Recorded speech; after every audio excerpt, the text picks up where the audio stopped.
আমরা যারা প্রতিনিয়ত গেম খেলে যাচ্ছি তার ভিতরে 100টা মানুষের মধ্যে 70 জন মানুষ প্রায় একটা ভুল প্রতিনিয়ত করে যাচ্ছে। আর যেই ভুলটার মাসুল যে কতটা মারাত্মক হতে পারে সেটা আজকের গল্পটা না জানলে বুঝতেই পারবা না। বন্ধুর প্রতি বন্ধুর যে ভালোবাসা এবং দিন শেষে তাকে হারিয়ে ফেলার যে বেদনা, এটা শুনলে তুমিও আমার মতো অনেকখানি কষ্ট পেতে চলেছ।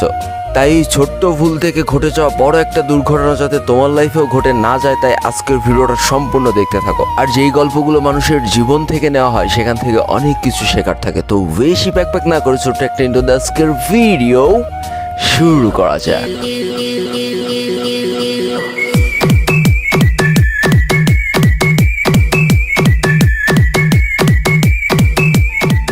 আজকের গল্পটি উঠে এসেছে কুমিল্লা থেকে, আর যার সূত্রপাত ঘটেছিল 2022 সালের মাঝামাঝি অবস্থানে।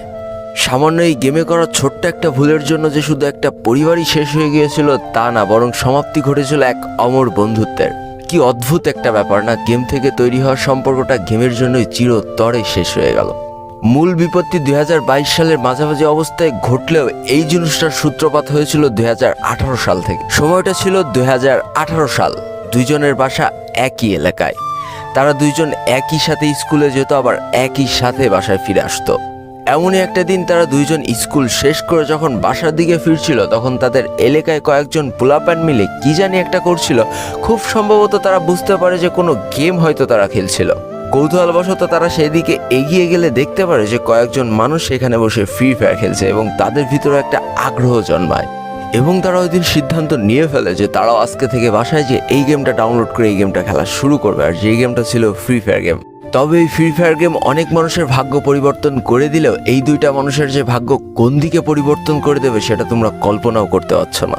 তো যেই কথা সেই কাজ, যেহেতু তারা ছোট ছিল সেহেতু তাদের নিজস্ব কোনো ফোন ছিল না, তবে বাবা মার ফোনে তারা প্রথম এই ফ্রি ফায়ার গেমটা ডাউনলোড করে ফেলে এবং যথারীতি সবাই যেভাবে খেলে তারাও সেভাবে খেলা শুরু করে দেয়। 0 লেভেল থেকে 10 লেভেল, 10 লেভেল থেকে 20 লেভেল, 20 লেভেল থেকে 30 লেভেল। তবে সব থেকে আশ্চর্যের ব্যাপার, তাদের ভিতরের ফ্রেন্ডশিপ যতটা গাঢ় ছিল তার থেকেও কয়েকশো গুণ গাঢ় হয়ে যায় ফ্রি ফায়ার গেমটা খেলার জন্য।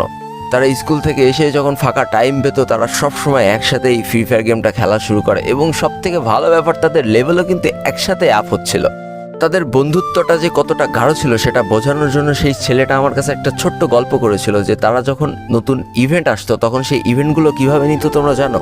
তারা আসলে দুইজন মিলে টাকা জমাতো এবং দুইজনের টাকা এক জায়গায় করে যে কোনো একটা আইডিতে টপ আপ করতো।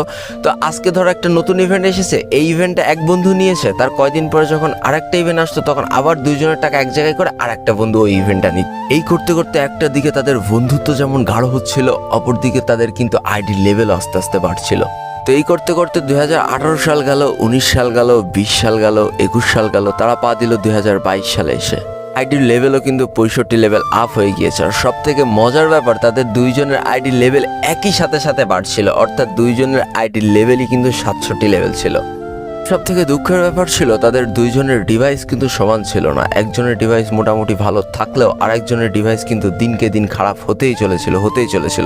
কিন্তু তারা যেহেতু এখনো এসএসসি পাস করেনি তাই কোনোভাবেই নতুন ফোনের আবদার করা খুবই বোকামো ফ্যামিলির কাছে। তো কি আর করা যাবে, প্রতিনিয়ত যেমন হাজার হাজার প্লেয়াররা ডিভাইসের কাছে হেরে যাচ্ছে, তেমন দুই বন্ধুর মধ্যে এক বন্ধু আস্তে আস্তে হেরে যেতে শুরু করে ডিভাইসের কাছে। তার ডিভাইসটা আস্তে আস্তে খারাপ হতে থাকে এমন একটা পর্যায়ে যে তার ডিভাইসের ব্যাটারি একেবারেই নষ্ট হয়ে যেতে শুরু করে।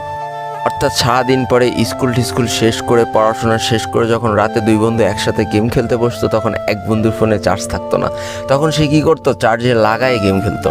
তারপরেও কি আর করা যাবে, ফোন অত্যাধিক মাত্রায় গরম হয়ে যেত, তারপরেও চার্জে লাগায় খেলতে তো হবেই। এইভাবে বেশ কিছুদিন চলার পরে তাদের বন্ধুত্বের মাঝখানে একটা ফাটল চলে আসে, অর্থাৎ যেই বন্ধুটার ফোন ভালো ছিল সে বিভিন্ন অনলাইনে টুর্নামেন্ট খেলতে শুরু করে। তোমরা জানো বাংলাদেশে প্রচুর টুর্নামেন্টস অ্যাপস আছে, আর যেইখান থেকে সে টুর্নামেন্ট খেলা শুরু করে, আর এটার জন্য সে তার বন্ধুর সাথে খুব বেশি গেম প্লে করার সময় পায় না।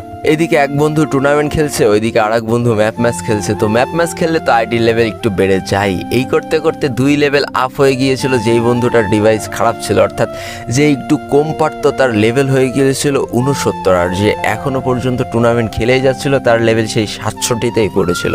তো এটার জন্য তাদের বন্ধুত্বের মাঝখানে প্রথম দূরত্ব শুরু হতে থাকে। এ বলে তোর থেকে আমি ভালো খেলি, তো ও বলে আমার যদি ভালো ফোন থাকতো তাহলে আমি তোকে 7-0 হারিয়ে দিতে পারতাম। এইভাবে বেশ কয়েকটা দিন চলে যায়। আমরা চলে আসি 2022 সালের মাঝামাঝি সেই কালো অধ্যায়ের দিনটা। 8-10টা দিনের মতো এই দিনও এক বন্ধু টুর্নামেন্ট খেলছে, তো আর এক বন্ধু ম্যাপ ম্যাচে খুব মনোযোগ সহকারে নিজের র্যাঙ্ক আপ করছে। তো মোটামুটি টুর্নামেন্ট শেষ করার পরে অনেক দিন পর দুই বন্ধু আবার একই লবিতে দাঁড়িয়ে আছে। তো হঠাৎ করে যেই বন্ধুটা টুর্নামেন্ট খেলতো, অর্থাৎ যার ভালো ডিভাইস, সে হঠাৎ করে বলে ওঠে, কিরে তুই তো লেভেল আপ করে ফেলেছিস, ভালোই প্রো প্লেয়ার দাবি করিস নিজের, তো আমার সাথে কি একটা হবে নাকি অন ভার্সেস অন? তো যেই বন্ধুটার ফোনটা খারাপ ছিল সে বারবারই বলতে থাকে যে দেখ বন্ধু, আমার তো ফোনে চার্জ নেই, আমার প্রচুর পরিমাণ ল্যাগ দেবে, এমনি ফোন চার্জে লাগানো রয়েছে আর ফোন প্রচুর পরিমাণ হিট হয়ে রয়েছে, আজকের দিনটা বাদ দে, কালকে তোর সাথে খেলা হবে যখন আমার ফোনে চার্জ থাকবে। তো যেই বন্ধুটার ফোন ভালো ছিল সে এক প্রকার নাসরবান্দার বিভিন্নভাবে তার বন্ধুকে অপমান করতে থাকে যে তুই কি আমার সাথে খেলতে ভয় পাস, তুই কি আমার সাথে খেলতে চাস না।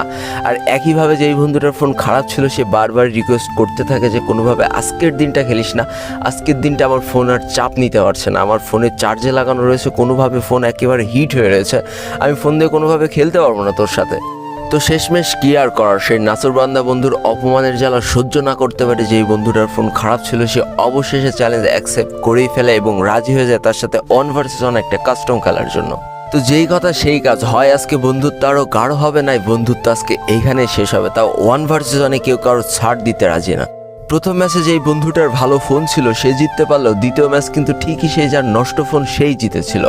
আর এই করতে করতে তাদের মধ্যকার স্কোর যখন 3-2 হয়ে যায় তখন যেই বন্ধুটার নষ্ট ফোন ছিল সেই বন্ধুটা হঠাৎ করে দেখা যায় তার ক্যারেক্টার আস্তে করে কম্পিউটার হয়ে গিয়েছে। তো যেই বন্ধুটার ভালো ফোন ছিল সে তো অলরেডি 3-2 এগিয়ে গিয়েছে, সে অলরেডি নিশ্চিত হয়েই গিয়েছে যে তার বন্ধু তার সাথে কোনোভাবেই পারবে না এবং সে হয়তো ভয়তে গেম ছেড়ে চলে গিয়েছে, তাই তার ক্যারেক্টার কম্পিউটার হয়ে গিয়েছে। এই চিন্তা ধারণা থেকে সে তার বন্ধুরা আরও বেশি করে পিটাতে থাকে আর চিন্তা করে যে স্ক্রিনশট নিয়ে কালকে সবাইকে দেখাবে আর বলবে যে আমার বন্ধু আমার থেকে কম পারলেও তার মুখের ফাপড় কিন্তু হেভি লেভেলের, সে সবার কাছে বলে বেড়ায় সেই সব থেকে ভালো প্লেয়ার। তো এই করতে করতে বেশ কয়েকটা রাউন্ড পার করে ফেললেও কোনোভাবে তার বন্ধু আর গেমে ব্যাক আসে না। এবার তো তার বন্ধু আরও নিশ্চিত হয়ে যায় যে তার বন্ধু হয়তো ভয়তে তল্পা গুটিয়ে পালিয়েছে, তাই সে গেম প্লে শেষ করে সে তার বন্ধুকে ইচ্ছা করে ফোন দেয়। কিন্তু দুঃখজনক বিষয়, বেশ কয়েকবার কল বাজার পরেও তার বন্ধুর কোনো সাড়া শব্দ পাওয়া যায় না। 15-20 মিনিট পর তাকে খেপানোর জন্য আবারও যখন বন্ধু তাকে ফোন দেয় তখন হঠাৎ করে সেই বন্ধুর বাবা ফোনটা রিসিভ করে কাঁদো কাঁদো কণ্ঠে বলে ওঠে যে তার সন্তানের কারেন্ট শর্ট করেছে আর তাকে ডাক্তারখানায় নিয়ে যাওয়া হচ্ছে। মুহূর্তে তার বন্ধুর মাটির তলা থেকে পা সরে গিয়েছিল যে তার ভুলের জন্যই কি তার বন্ধু আজকে কারেন্ট শর্ট খেয়েছে। আর শুধু তাই নয়, তার 1 ঘন্টা পরে নিউজ আসে তার বন্ধু আর এই পৃথিবীতে বেঁচে নেই। এই কথাগুলো যখন সেই বন্ধু আমাকে বলছিল তখন তার চোখ দিয়ে অনর্গল একের পর এক পানি পড়ছিল। দেখো, এই ভুলটা আমরা অনেকই করি, অনেকে চার্জে লাগায় গেম প্লে করতে থাকি, দিনের পর দিন গেম প্লে করছি, কিন্তু এইটা একটা বড় চিন্তা করছি না যে কোনোভাবে যদি শর্ট সার্কিট থেকে আমাদের কারেন্ট শর্ট করে তাহলে রাত্রেবেলা বাঁচানোর মতো কেউ থাকবে না। তখন হয়তো পুরো পরিবারটা তোমাকে হারিয়ে শোকে পাথর হয়ে যাবে আর তোমার কোনো একটা বন্ধু এরকম কেঁদে কেঁদে হয়তো আবারও আমার কাছে এসে এই গল্পটা বলবে। একটা কথা বলি, গেমের থেকে জীবনের মূল্য অনেক বেশি। শুধু চার্জে লাগায় গেম খেলে নিজের জীবনটাকে ঝুঁকিপূর্ণ করে কোনো লাভ নেই। এখনও সচেতন হও, নিজেকে ভালোবাসতে শিখো আর মানুষের কথায় প্রভাবিত হয়ে কখনো one versus one custom challenge করে বসো না। তুমি হয়তো তোমার অবস্থান থেকে ভালো খেলো, তোমার সামনে যে আছে সেও হয়তো তার অবস্থান থেকে ভালো খেলে। আর যারা ভালো খেলতে পারছে না তাহলে তাদের পিছনের কারণটা একবার হাতড়ে দেখার চেষ্টা করো। হয় তাদের ভালো ডিভাইস নেই, নাই তাদের ভালো গান স্কিল নেই, নাই তারা হয়তো গেমে বেশি টপ আপ করতে পারে না দারিদ্রতার কারণে। তাই বলে এই নয় যে তুমি একটু ভালো খেলা শিখে তাদেরকে অপমান করবা। তো বন্ধুকে হারানোর 2 বছর পরেও যখন সেই বন্ধুটা আমার কাছে এই গল্পগুলো করছিল তখন তার চোখ বেয়ে অনর্গল পানি পড়ছিল। আর আমি সেদিনই বুঝতে পেরেছিলাম যে বন্ধু হয়ে বন্ধুকে হারানোর কষ্টটা আসলে কতখানি। তো আজকের ভিডিওটা এই পর্যন্ত ছিল। ভিডিওটা ভালো লাগলে অবশ্যই একটা লাইক করে ফেলো, কমেন্ট করে দিও আর বন্ধুদের কাছে শেয়ার করে দিও। আজকে আমি বিদায় নিচ্ছি টুয়েলভ লোল গেমের পক্ষ থেকে। ততক্ষণ সবাই সুস্থ থেকো, ভালো থেকো আর তোমাকে একটা যে মানুষগুলো ভালো আছে তাদেরকে অনেক ভালো রেখো। Tata, bye bye.